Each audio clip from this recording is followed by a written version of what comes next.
రెండు ప్రదేశాల మధ్యన ఉన్నటువంటి ఈ పీడన వ్యత్యాసం వల్ల పవనాలు వీస్తాయి. గాలి ఎప్పుడు అధిక పీడనం నుంచి అల్ప పీడనానికి వీస్తుంది అంటాం కదా. అయితే ఈ పవనాలు వివిధ ప్రదేశాల మధ్య వీయడానికి గల కారణాలు చాలా ఉన్నాయి. అంటే భూమికి నీటికి మధ్య వేడెక్కటం చల్లబడడంలో ఉన్నటువంటి వ్యత్యాసాన్ని బట్టి భూభాగం నుంచి జలభాగాల మీదకి, జలభాగాల నుంచి భూభాగాల మీదకి పవనాలు వేస్తాయి. ఉదాహరణకు మనం చూస్తే భూమి తొందరగా వేడెక్కుతుంది, తొందరగా చల్లబడిపోతుంది. నీరు నిదానంగా వేడెక్కుతుంది, నిదానంగా చల్లబడుతుంది. ఈ రెండింటికి మధ్య కొంచెం తేడా ఉంది, వేడెక్కటం చల్లబడటం. ఫలితంగా భూభాగం నుంచి జలభాగానికి, జలభాగం నుంచి భూభాగానికి కూడా గాలి అనేది వీస్తూ ఉంటుంది. అలాగే అక్షాంశాన్ని బట్టి, ఋతువులను బట్టి కూడా ఈ పవనాలలో మార్పు అనేది మనకు కనిపిస్తుంది. అవన్నీ మనం డీటెయిల్ ఒకసారి చూద్దాం. నిదానంగా వీచే గాలి అంటే హాయిగా మనకు అనిపించింది అనుకోండి, గాలి వీస్తుంది, ఒక్కొక్కసారి అంటాం చాలా బాగుంది గాలి, చల్లగా ఉందని చెప్పేసి, దానిని సమీరం అని అంటారు.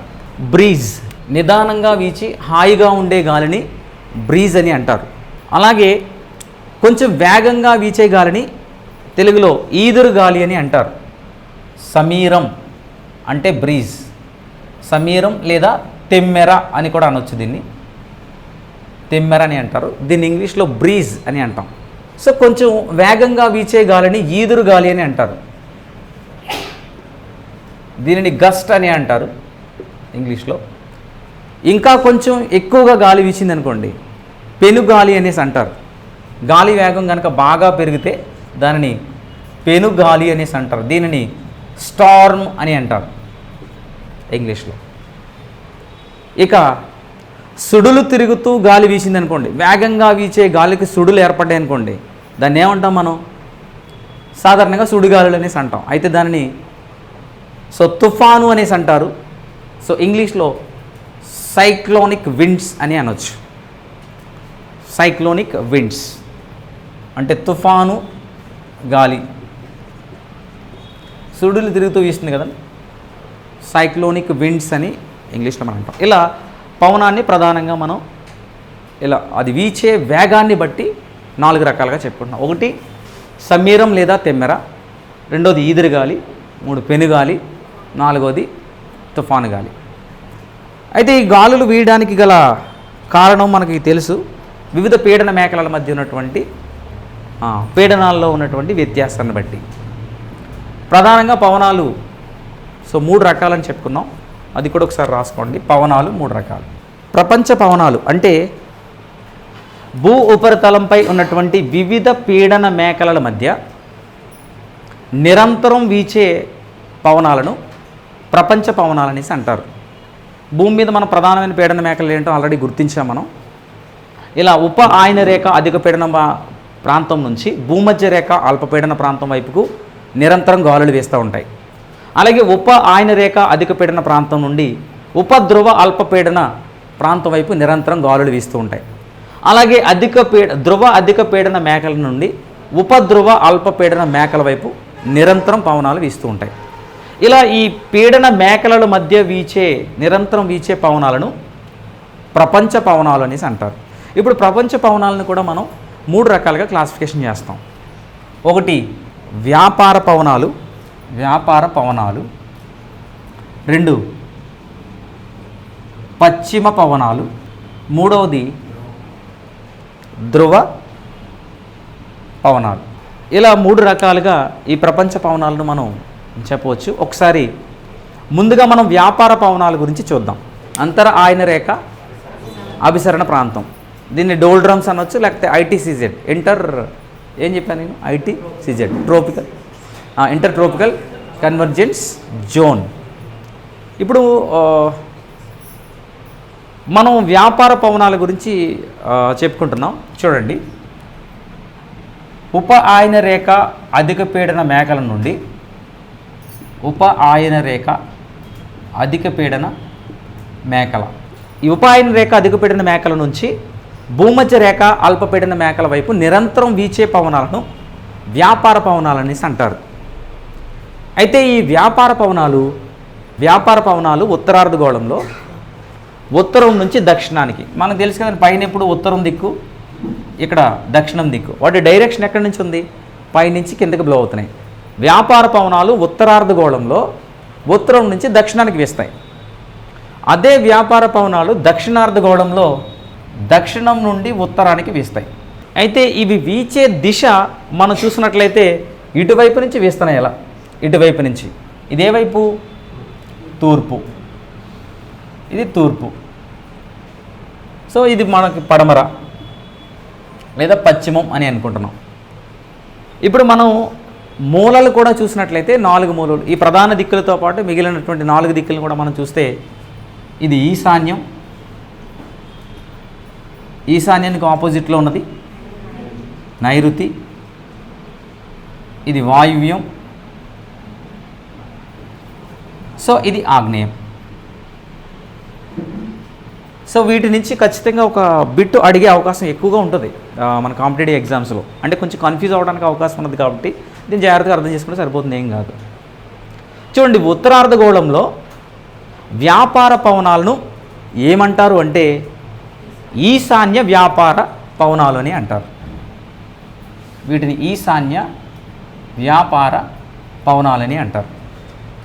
ఉత్తరార్ధగోళంలో వ్యాపార పవనాలను ఈశాన్య వ్యాపార పవనాలని అంటారు. కారణం ఏంటంటే అండి, చూడండి, ఈ దిశ, ఈ వీస్తూ ఉన్నటువంటి దిశ ఎటువైపు నుంచి, ఈశాన్యం వైపు నుంచి ఇలా నైరుతి వైపు వెళ్తున్నాయి. కాబట్టి వీటిని ఈశాన్య వ్యాపార పవనాలని అంటారు. అలాగే దక్షిణార్ధగోళంలో చూడండి, ఇప్పుడు దక్షిణార్ధగోళంలో ఇవి ఏ దిశ నుంచి వీస్తున్నాయి, ఆగ్నేయ దిశ నుంచి వీస్తున్నాయి. కాబట్టి వీటిని దక్షిణార్ధగోళంలో ఆగ్నేయ వ్యాపార పవనాలు అని అంటారు. సో ఈ వ్యాపార పవనాలు అనేవి ఏ దిశ వైపు వీస్తున్నాయి అంటే కనుక, చూడండి, ఏ దిశ వైపు వీస్తున్నాయి అంటే కనుక తూర్పు వైపు నుంచి అలా పశ్చిమ వైపుకి వెళ్తున్నాయి. ఇది గుర్తుపెట్టుకోండి, తూర్పు వైపు నుంచి వీస్తున్నాయి అంతే వ్యాపార పవనాలు. అవి వీచే దిశ తూర్పు వైపు. సో నెక్స్ట్ తదుపరి ఈ ఉప ఆయన రేఖ అధిక పీడన మేకల నుండి ఉపధ్రువ అల్పపీడన మేకల వైపుకు ఇంకొక బ్రాంచ్ గాలులు వీస్తాయి. దీనికి ఎగ్జాక్ట్గా ఆపోజిట్ డైరెక్షన్, ఇవి గీతలు గీశారు కదా, ఈ గీతలకి ఆపోజిట్ డైరెక్షన్ అలా పెట్టేసుకోండి, ఇలాగే ఆపోజిట్. సో ఇక్కడ కూడా సేమ్, ఈ ఆగ్నేయ వ్యాపార పవనాలకి ఆపోజిట్ డైరెక్షన్లో ఇలా యారో మార్క్ పెట్టేసుకోండి. ఇలా అంటే మీరు 2-3 సార్లు ప్రాక్టీస్ చేయాలి ఇంటి దగ్గర, కూడా కొంచెం ఐడియా వస్తుంది. అయితే ఇప్పుడు ఈ పవనాలు వీస్తున్నటువంటి దిశ ఏదంటే, ఏ దిశ నుంచి వీస్తున్నాయి ఇవి చూడండి, వీటి దిశ ఏ దిశ, యాక్చువల్గా ఏ దిశ ఇవి, ఏ దిశ అండి ఇది, పడమర నుంచి వీస్తున్నాయి. కాబట్టి వీటిని పశ్చిమ పవనాలు అని అంటారు. ఏమంటారు? పశ్చిమ పవనాలు అని అంటారు. కారణం అదే, పశ్చిమ పవనాలని అనడానికి కారణం అది. ఇక్కడ మనం ప్రపంచ పవనాలలో వ్యాపార పవనాలు చూస్తాం, రెండవది పశ్చిమ పవనాలను చూస్తున్నాం. ఈ పశ్చిమ పవనాలను కూడా ఒకసారి గుర్తుపెట్టుకోండి. పశ్చిమ పవనాలను ఉత్తరార్ధగోళంలో ఏమంటారు అని మనం చూస్తే, చూడండి, పశ్చిమ పవనాలు ఉన్నాయి కదా, ఉత్తరార్ధగోళంలో ఏమంటారో చూద్దాం. ఉత్తరార్ధగోళంలో ఎటువైపు నుంచి వెళ్తున్నాయి అవి, నైరుతి వైపు నుంచి వెళ్తున్నాయి. కాబట్టి నైరుతి పవనాలని అంటారు. అలాగే ఈ పశ్చిమ పవనాలను దక్షిణార్ధగోళంలో ఏమంటారు, ఇవి వీచే దిశ ఏ దిశ నుంచి వీస్తున్నాయి, వాయువ్య దిశ నుంచి వీస్తున్నాయి. కాబట్టి వీటిని వాయువ్య పవనాలు అని అంటారు. ఇక్కడ జనరల్గా ఇది చెప్పాను కాబట్టి ఇక్కడ ఒకసారి ఆపి వీటి మీద కొన్ని క్వశ్చన్స్ అడుగుతాను. ఆగ్నేయ వ్యాపార పవనాలు ఏ రకమైనటువంటి పవనాలకు ఉదాహరణ? స్థానిక పవనాలు, ఋతు పవనాలు, ప్రపంచ పవనాలు. సో ప్రపంచ పవనాలు. సో రెండవది, వ్యాపార పవనాలను ఉత్తరార్ధగోళంలో ఏ పేరుతో పిలుస్తారు? ఈశాన్య వ్యాపార పవనాలు. అలాగే పశ్చిమ పవనాలు అనేవి ఏ రకమైనటువంటి పవనాలకు ఉదాహరణ? పశ్చిమ పవనాలు అనేవి ఏ రకమైనటువంటి పవనాలకు ఉదాహరణ? సో ప్రపంచ పవనాలు. సో ప్రపంచ పవనాల్లో ఇంకొక బ్రాంచ్ ఉంది, వాటిని గురించి ఒకసారి మనం చూసేద్దాం. అది సో ధ్రువ పవనాలు. అంటే ధ్రువ అధిక పీడన మేఖల నుండి ఉపధ్రువ అల్ప పీడన మేఖల వైపు వీచే పవనాలు. సేమ్ వ్యాపార పవనాల డైరెక్షన్ ఎలా ఉందో పైన కూడా అలాగే వేసేసుకోండి. అంటే ఇలా తూర్పు వైపు నుంచే వేస్తాయి ఇవి. సో ఇక్కడ కూడా అంతే, వ్యాపార పవనాల డైరెక్షన్ మీరు ఎలాగైతే వేశారో సో అలాగే వేసేసుకోండి ఇక్కడ కూడా. అంటే ధ్రువ పవనాలు అనేవి ఏ దిశ నుంచి వీచే పవనాలు? తూర్పు దిశ నుంచి వీసే పవనాలను గుర్తుపెట్టుకోండి. అంటే వ్యాపార పవనాలు కానీ అలాగే ధ్రువ పవనాలు కానీ తూర్పు వైపు నుంచి వీచే పవనాలు. పశ్చిమ పవనాలు పర్టికులర్గా పేరు అక్కడ మెన్షన్ చేశారు. పశ్చిమ పవనాలు అంటే ఏ దిశ నుంచి వీస్తాయి? ఇవి పశ్చిమ దిశ నుంచి వేస్తాయి. ఒకసారి ఇది గుర్తుపెట్టుకోండి ఆ పవనాలు. సో వీటి యొక్క ప్రభావం ఏంటనేది మనం ఒకసారి చూద్దాం. ఇలా భూగోళం మీద భిన్నమైనటువంటి పీడన మేఖల మధ్య నిరంతరం వీచే ఈ పవనాలను ప్రపంచ పవనాలు అనేసి అంటారు. వీటి ప్రభావం వల్ల ఏమవుతుందంటే భూగోళం మీద ఉష్ణోగ్రత అలాగే పీడనం లేకపోతే తేమ వివిధ ప్రాంతాలకు సో ఈ పవనాలు తమతో పాటు రవాణా చేస్తాయి. దీనివల్ల ఒక్కొక్క ప్రాంతంలో ఉష్ణోగ్రతలు పెరుగుతూ ఉంటాయి, ఒక్కొక్క ప్రాంతంలో ఉష్ణోగ్రతలు తగ్గుతూ ఉంటాయి. అలాగే తేమ పెరుగుతూ ఉండొచ్చు, తేమ తగ్గుతూ ఉండొచ్చు. అంటే భూమి మీద ఏ ఒక్క ప్రాంతము పూర్తిగా, ముఖ్యంగా మనం చెప్పుకుంటే ధ్రువ ప్రాంతాల్లో కూడా పూర్తిగా అతి శీతలంగాను అత్యంత వేడిగాను లేదు. అంటే కారణం ఈ పవనాలే, వీస్తున్నటువంటి వివిధ పీడన మేఖల మధ్య వీస్తున్నటువంటి పవనాలే. అయితే మనం ఇక్కడ గమనించాల్సినటువంటి ఒక విషయం ఏంటంటే భూమి మీద అన్ని ప్రాంతాల్లోనూ అంటే భూమధ్య రేఖను మొదలుకొని ఉత్తర ధ్రువం వరకు లేకపోతే భూమధ్య రేఖ నుండి దక్షిణం వరకు మనం చూసినట్లయితే ప్రపంచ పటంలో విస్తరించినటువంటి అన్ని దేశాలలోనూ వర్షపాతం కానీ ఉష్ణోగ్రత కానీ లేకపోతే వాతావరణంలోని ఇతర అంశాలు కానీ ఒకే విధంగా ఉన్నాయంటే లేదు, ఒకే విధంగా లేవు. భూమధ్య రేఖ ప్రాంతం అధిక ఉష్ణోగ్రతలు ఉన్నాయి. మరి ఈ పవనాలు ఎక్కడి నుంచి ఉష్ణోగ్రతను మిగతా ప్రాంతం అంతా తీసుకుపోతున్నాయంటే లేదు కదా. అంటే సమానంగా డిస్ట్రిబ్యూట్ చేయడం లేదు. కానీ కొంతవరకు తేమను వేడిని వివిధ ప్రాంతాలకు తరలించడంలో ఈ పవనాలది చాలా కీలకమైనటువంటి పాత్ర. రెండవది, ఒకప్పుడు చరిత్రలో ఈ వ్యాపార పవనాలు, ఆ పేరు అందుకే వచ్చినట్లకి, ఆ వ్యాపార పవనాలని పేరు రావడానికి కారణం ఏంటంటే అప్పట్లో వ్యాపారం చేసినటువంటి ఈ ఆసియా, ఆఫ్రికా, అమెరికా వంటి దేశాలతో వ్యాపారం చేసినటువంటి యూరప్ దేశస్తులు ఈ పవనాల క్రమాన్ని అనుసరించే తమ ఓడలను నడుపుకుంటూ వెళ్ళేవారు. అందుకనే వ్యాపారానికి పవనాలు ఉపయోగపడేవి కాబట్టి వాటికి ట్రేడ్ విండ్స్ అని వాళ్ళే పెట్టారు పేరు. ట్రేడ్ విండ్స్ అంటే వ్యాపార పవనాలు. ఒక్కొక్కసారి వాటి యొక్క డిఫికల్టీస్ ఎలా ఉండేది అనేది కూడా ఇందాక మనం చూసాం. 30 డిగ్రీల అక్షాంశాన్ని ఏమంటారండి? అశ్వాక్షాంశం అని అంటారు. సో డోల్ డ్రమ్స్ అని ఏ ప్రాంతాన్ని అంటారు? సో భూమధ్య రేఖ ప్రాంతం అల్పపీడన మేఖలను డోల్ డ్రమ్స్ అని అంటారు. Right, good. నెక్స్ట్ మనం చూస్తే ఋతుపవనాలు. ఋతువు అంటే మనకు తెలిసినటువంటి అర్థమే కాలం. సాంప్రదాయ భారతీయ కాలాలు ఎన్నండి ఒకసారి, అవి కూడా ఒకసారి నోట్ చేసుకోండి. అలాగే ఋతువు అనేది వచ్చింది కాబట్టి ఋతుపవనాలు. ఋతువు అంటే కాలాన్ని బట్టి వీచే, ఋతుపవనము అంటే కాలాన్ని బట్టి వీచే పవనము అని అర్థం. ఋతుపవనాలు అంటే కాలాన్ని బట్టి వీచే పవనాలు.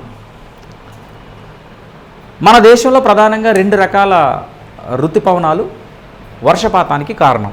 ఒకటి నైరుతి ఋతుపవనాలు, 2 ఈశాన్య ఋతుపవనాలు. అంటే ఇవి ఎప్పుడు పడితే అప్పుడు వస్తాయో, ఒక నిర్ణీత కాలక్రమంలో మనకి వస్తాయనేది అంటే చూస్తే నిర్ణీత కాల ప్రకారమే ఈ పవనాలు వస్తాయి. ఉదాహరణకు మన దేశంలో జూన్ నెలలో ఈ నైరుతి ఋతుపవనాలు భారతదేశంలోకి ప్రవేశిస్తాయి. సో మనందరికీ తెలిసిందే విషయం. సరే, ఋతువు అనే పదం అసలు ఎలా వచ్చిందని చూస్తే ఋతువు అనే పదాన్ని ఇంగ్లీష్లో మాన్సూన్ అని అంటారు. మాన్సూన్ అని అంటాం, ఇది ఇంగ్లీష్ వర్డ్. సో ఋతువు అనే అర్థంతో కూడినటువంటి మాన్సూన్ అనే పదం మౌసమ్ అనే అరబిక్ వర్డ్ నుంచి వచ్చింది. మౌసన్ అనే అరబిక్ వర్డ్, ఇది కూడా గుర్తుపెట్టుకోండి.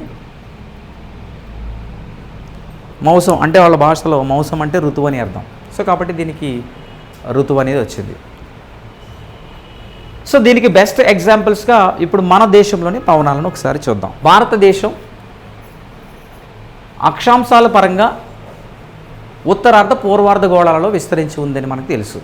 అంటే భూమధ్య రేఖకు ఉత్తరం వైపున ఉంది. ఒకసారి భారతదేశం యొక్క లొకేషన్ మనం ఇక్కడ చూసిన తర్వాత ఈ పవనాలు ఎలా భారతదేశంలోకి ఎంటర్ అవుతాయి అనేది మనం చూద్దాం. సో భూమధ్య రేఖకు ఉత్తరం వైపున ఉన్నటువంటి భాగంలో భారతదేశం ఉంది మనకు తెలుసు. ఇక్కడ ఈ ప్రాంతంలో భారతదేశం యొక్క లొకేషన్ ఎలా ఉందని అనుకుందాం. భూమధ్య రేఖకు దగ్గరగా ఉన్నటువంటి భారతదేశం ప్రాంతం ఏంటంటే సో ఇందిరా పాయింట్ మీ అందరికీ తెలిసిందే. సరే, ఇప్పుడు భారతదేశంలోకి పవనాలు ఎలా ఎంటర్ అవుతున్నాయి అనే ఒక డౌట్ అనేది మనకు రావచ్చు. ఇప్పుడు పీడనం అనేది స్థిరంగా ఉండదు. ఒకటి, పీడనం అనేది కేవలం ఉష్ణోగ్రత మీదే డిపెండ్ అయ్యి ఉండదు అని కూడా మనం చూసాం. అంటే అక్షాంశాన్ని బట్టి ఋతువులను బట్టి ఒక ప్రాంతంలోని పీడనం మారుతూ ఉంటుంది. నిరంతరం ఇక్కడ ఒకే పీడనం ఉంటుందా? అనేది ఉండదు. కారణం, భూమి సూర్యుని చుట్టూ తిరుగుతూ వస్తున్నటువంటి సమయంలో ఒక్కొక్కసారి ఉత్తర భాగం సూర్యునికి ఎదురుగా ఉండి దక్షిణ భాగం సూర్యునికి దూరంగా ఉంటుంది. అంటే సూర్యునికి దగ్గరగా ఉన్నటువంటి ఉత్తర భాగం వేసవికాలం అయితే సూర్యునికి దూరంగా ఉన్నటువంటి దక్షిణ భాగం శీతాకాలం అవుతుంది. సో ఇది మనం ప్రాక్టికల్గా ఇందాక ఒకసారి చూసాం, మళ్ళీ ఒకసారి చూద్దాం. సో భూమి తన అక్షంపై ఎల్లప్పుడూ ఎటువైపు వాలి ఉంటుంది అనేది మీకు తెలుసు. భూమి ఇలా సూర్యుని చుట్టూ తిరుగుతున్నటువంటి ఈ ప్రాసెస్లో భూమి ఎల్లప్పుడూ ఒకే వైపు వాలి ఉంటుంది. ఎటువైపు అండి? సో ఉత్తరం వైపే వాలి ఉంటుంది భూమి ఎల్లప్పుడూ. ఎటువైపు అండి? ఉత్తరం వైపే వాలి ఉంటుంది. ఇలా ఒక్కొక్క సమయంలో ఒక్కొక్క భాగం సూర్యునికి ఎదురుగా ఉంటుంది. ఇప్పుడు ఇక్కడ దక్షిణ భాగం సూర్యునికి ఎదురుగా ఉంది కాబట్టి ఇక్కడ ఎక్కువ ఉష్ణోగ్రతలు ఉంటాయి. ఇక్కడ ఉత్తర భాగం సూర్యునికి ఎదురుగా ఉంది కాబట్టి ఈ సమయానికి ఇక్కడ ఉత్తరార్ధగోళంలో ఎక్కువ ఉష్ణోగ్రతలు ఉంటాయి మనం ప్రాక్టికల్గా చూసినప్పుడు. అంటే పీడనం ఇక్కడ ఒకే రకంగా ఉంటుందా? భూమి ఈ పొజిషన్లో ఉన్నప్పుడు ఈ ఉత్తరార్ధగోళంలోని ఈ ప్రాంతంలో పీడనం ఎక్కువగా ఉంటుందా తక్కువగా ఉంటుందా? పీడనం తక్కువగా ఉంటుంది. ఉష్ణోగ్రత ఎక్కువగా ఉంటే పీడనం తక్కువగా ఉంటుంది. ఇప్పుడు ఉత్తరార్ధగోళంలో పోలిస్తే దక్షిణార్ధగోళంలో పీడనం ఎక్కువ ఉంటుందా తక్కువ ఉంటుందా? ఎక్కువ ఉంటుంది. సరే, భూమి పొజిషన్ సరిగ్గా యువతలకు వచ్చేటప్పటికి దక్షిణార్ధగోళంలో సూర్యుని కిరణాలు నిటారుగా ఎక్కువగా పడుతున్నాయి కాబట్టి ఈ ప్రాంతంలో ఉష్ణోగ్రతలు ఎక్కువగా ఉన్నాయి కాబట్టి పీడనం తగ్గుతుంది. ఈ పొజిషన్లో ఉన్నప్పుడు పీడనం ఎక్కువగా ఉంది దక్షిణార్ధగోళంలో, ఈ పొజిషన్కి వచ్చినప్పుడు ఇక్కడ పీడనం తగ్గింది. ఉత్తరార్ధగోళంలో పీడనం కొంచెం ఎక్కువగా ఉంటుంది. కారణం ఏంటనేది మనం లాజికల్గా చూసాం. అంటే పీడనం భూమి మీద వివిధ ప్రాంతాల్లో ఎల్లప్పుడూ ఒకే రకంగా ఉండదు. దీనికి కారణం ఏంటి? ఒకటి ఉష్ణోగ్రత మెయిన్, రెండవది అక్షాంశం, మూడవది ఋతువులు. ఇలా ప్రధానంగా ఈ మూడిటిని బట్టి పీడనంలో కూడా వ్యత్యాసాలు ఉంటాయి. ఇప్పుడు భారతదేశం భూమధ్య రేఖకు కొంచెం పైన ఉంది. మనకు తెలిసినటువంటి ఒక విషయం ఏంటంటే చూడండి, ఈ 30 డిగ్రీల నుంచి ఈ 30 డిగ్రీల అక్షాంశాల నుంచి ఈ పవనాలు భూమధ్య రేఖా ప్రాంతం వైపుకు వీస్తూ ఉంటాయి. ఉదాహరణకు దక్షిణార్ధగోళంలో వీచే ఈ ఆగ్నేయ వ్యాపార పవనాలు ఇలా భూమధ్య రేఖను దాటి వస్తాయి. అదేంటంటే ఇందాక ఎలా అన్నారు, ఇటు నుంచి ఇటు వస్తాయి కదా, ఇవి ఇటు నుంచి ఇటు వస్తాయి కదా అని అనుకున్నప్పుడు పీడన మేకలు మారుతుంటాయి కదా, పీడనంలో పరిస్థితులు మారుతూ ఉంటాయి కదా భూమి యొక్క వాలును బట్టి. సో ఇప్పుడు ఇక్కడ నుంచి ఇలా వీచే ఈ పవనాలు భూమధ్య రేఖను దాటుతాయి. ఎప్పుడైతే ఈ ఆగ్నేయ వ్యాపార పవనాలు భూమధ్య రేఖను క్రాస్ చేశాయో, భూమధ్య రేఖను దాటి వచ్చాయో, ఇలా భూభ్రమణం వల్ల విడుదలయ్యే శక్తి కొరియాలిస్ ఎఫెక్ట్ అని అంటాం. కొరియాలిస్ ప్రభావం. ఈ కొరియాలిస్ ప్రభావం వల్ల ఇవి కుడివైపుకు ట్రాన్స్ఫర్ అవుతాయి ఇలా. సో ఈ ఆగ్నేయ వ్యాపార పవనాలు ఇలా కుడివైపుకు దారి మలుచుకుంటాయి. ఏది ఎప్పుడైతే భూమధ్య రేఖ ప్రాంతాన్ని దాటాయో. సో ఇలా భూమధ్య రేఖ ప్రాంతాన్ని దాటినటువంటి వ్యాపార పవనాలు ఉత్తరార్ధగోళంలో ఏ దిశ వైపు ప్రయాణిస్తాయి అనేసి చూస్తే మనం ఏ దిశ వైపు? సో ఏ దిశ వైపు ప్రయాణిస్తాయి? ఎస్, నైరుతి నుంచి ఈశాన్య దిశ వైపు ప్రయాణిస్తాయి. కాబట్టి భారతదేశంలో ఎంటర్ అవుతాయి. సో కారణం ఏంటంటే ఇక్కడికి పీడన పరిస్థితిలో మార్పు ఉంటుంది. ఈ సమయానికి సరిగ్గా ఇదే సమయానికి ఉత్తరార్ధగోళంలో అధిక ఉష్ణోగ్రతలు ఉండడం వల్ల ఇక్కడ బాగా తక్కువ పీడనం ఏర్పడుతుంది. దీంతో ఈ తేమతో కూడినటువంటి పవనాలు భారత ఉపఖండం మీదకు ఆకర్షించబడతాయి. సో ఫలితంగా ఈ నైరుతి భాగం నుంచి భారతదేశం మీదకి ఈ పవనాలు వ్యాపించి వర్షపాతాన్ని ఇస్తున్నాయి. అయితే వాతావరణంలో అప్పుడప్పుడు జరిగే కొన్ని పరిణామాల వల్ల సకాలంలో ఈ నైరుతి ఋతుపవనాలు రాకపోవడం, లేకపోతే వీటి సంఖ్య తగ్గిపోవడం జరుగుతుంది. దానికి కారణం పసిఫిక్ మహాసముద్రంలో ఏర్పడే భిన్నమైనటువంటి వాతావరణ పరిస్థితులు, వాటిని ఎల్నినో లానినో అనేసి అంటారు. వాటి గురించి ఒక్కొక్కసారి మనం డీప్గా చెప్పుకుందాం. సో వాటి ప్రభావం వల్ల ఒక్కొక్కసారి ఈ పవనాల సంఖ్య తగ్గిపోతుంది. అంటే ఇటువైపు ఆ యొక్క వచ్చే పవనాలు మీద వాటి ప్రభావం ఉంటుంది కాబట్టి భారతదేశంలో వచ్చే వర్షపాతం తగ్గిపోతూ ఉంటుంది. అంటే ఋతుపవనాలకు బెస్ట్ ఎగ్జాంపుల్స్గా మనం వీటిని చెప్పవచ్చు. ఇలా భారతదేశం మొత్తంగా వ్యాపించినటువంటి ఈ పవనాలు భారతదేశంలో అధిక వర్షపాతాన్ని ఇస్తున్నాయి. అలా అటువైపుగా ప్రవహించుకుంటూ ఈశాన్యం వైపు వెళ్ళినటువంటి ఈ పవనాలు అక్కడ నుండి మళ్ళా అధిక పీడన పరిస్థితుల వల్ల ఈ టైంకి మళ్ళా ఈ బే ఆఫ్ బెంగాల్లో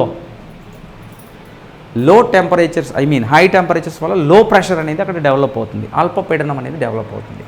ఎందుకంటే భారత ఉపఖండం వేడెక్కి వర్షం వల్ల చల్లబడి పీడనం కొంచెం పెరుగుతుంది. ఇదే సమయంలో జలభాగంపై ఏర్పడినటువంటి ఈ హిందూ మహాసముద్రం భూమధ్యరేఖ ప్రాంతంలో ఉన్నటువంటి అధిక ఉష్ణోగ్రతల వల్ల ఇక్కడ లో ప్రెషర్ ఉంటుంది, అల్పపీడనం. ఈ భూభాగం వైపు కొంచెం పీడనం పెరిగింది అంటే అధికం. సో ఈ అధిక పీడనం నుంచి మళ్ళీ ఈ అల్పపీడనం వైపుకు ఈ పవనాలు ఆకర్షించబడతాయి.